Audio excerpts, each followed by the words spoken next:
hour. So let's move on here to the market and just how volatile this market is these days. James Shelton, Chief Investment Officer with Kanaly Trust Company in Houston, is joining us to talk about the market and his outlook for it. Where are we going from here? How about that for a question to start things off? What do you think of this environment and where we go here for the next few months? Good morning to you, Connell. Yeah, we think this market is playing out much as we had feared it would here in the first half of the year. Lots of volatility driven by fears of recession and what the ultimate impact of the credit market losses were going to cause on the economy. And we think that we're going to be in this environment for a good bit longer, potentially for the next 2-3 months, hopefully not longer than that. But the Fed has come to the rescue to some extent, pulling out all the stops to try to prevent a financial market meltdown. At some point, I think that the market is really going to respond to that.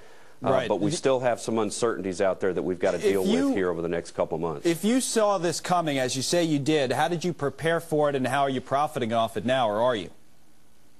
Yeah, well, we became concerned about this beginning in October and November of last year.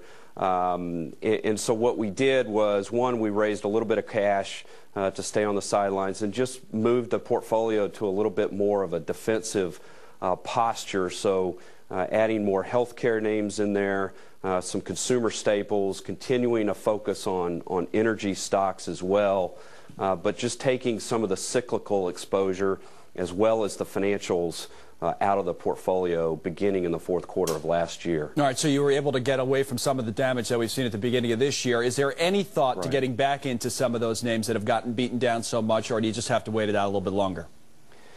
Not yet, Connell. I mean, when you look at the financials, there's no question that there's going to be an excellent buying opportunity.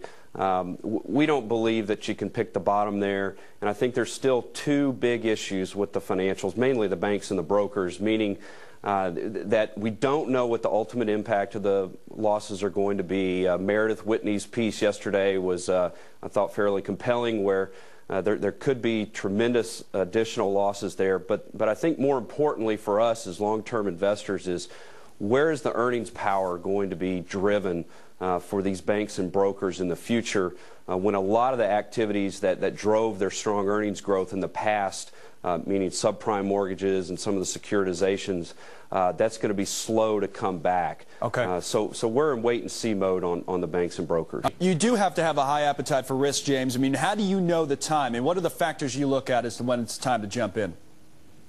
Sure. Well, let's just go back and look at a chart of the S&P 500, for example, going back to January, and what you see is some rallies and some sell-offs, and each time you see lower highs and lower lows.